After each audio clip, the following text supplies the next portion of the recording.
Monsieur Jacques Lang, président de l'Institut du monde arabe, vous venez de faire donc une conférence de presse, plutôt un échange avec la presse arabe sur la situation de l'Institut du monde arabe aujourd'hui. Et le projet, vous êtes, je rappelle, depuis 3 ans président de l'IMA.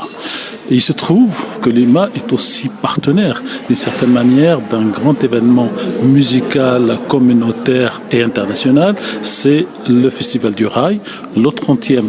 Ça fait 30 ans, vous étiez au début, vous y êtes aujourd'hui. Alors, quelle sensation ça vous donne quand on parle aujourd'hui d'un festival qui remémore les 30 ans du rail? Oui, je n'ai guère envie de penser au temps écoulé. Oui.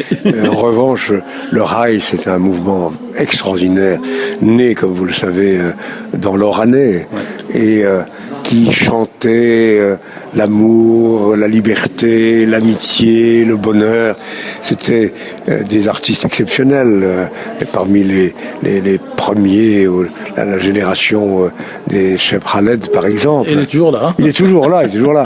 Non, ce qui est merveilleux, si vous voulez, c'est que le rail, qu'on croit disparu, en réalité se transmet de génération en génération. Et au concert du Zénith, qui aura lieu le 28, le 29, pardon, vous savez plus que moi des choses, le 29, il y aura toutes les générations du rail, 3 ou 4 générations.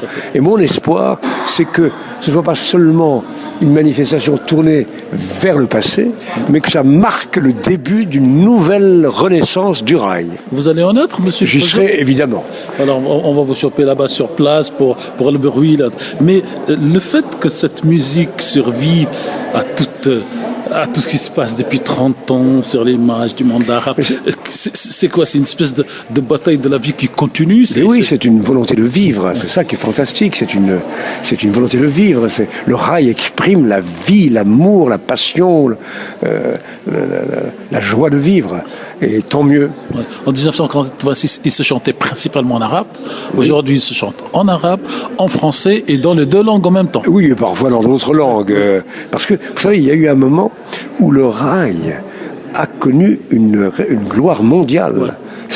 Certains comme Cheb Khaled, par exemple, ont été au Japon, aux États-Unis ou ailleurs. Et j'espère que le rail va retrouver cette gloire mondiale. Dernière chose, en 1989, quand vous aviez fait la célébration de la Révolution, il y avait une partie pour toutes ces musiques-là. Absolument. Et non pour le rail. Absolument, le rail était présent, et c'était normal, pour célébrer le bicentenaire de la Révolution française, c'est-à-dire le bicentenaire d'un pays qui rêve de liberté, de fraternité, d'amour, de paix. Monsieur Jacques Lang, vous avez même décoré beaucoup d'artistes de rail, donc de tout ce que la République peut donner comme honneur.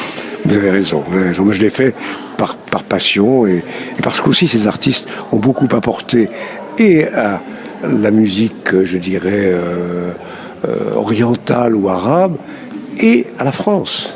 Énormément, énormément. Alors, je vous dis à vendredi soir au Zénith pour un petit direct sur la même façon de faire pour les auditeurs de France Maghreb 2. Mais il faudra surtout laisser la parole aux musiciens. Merci, monsieur le Président. Merci.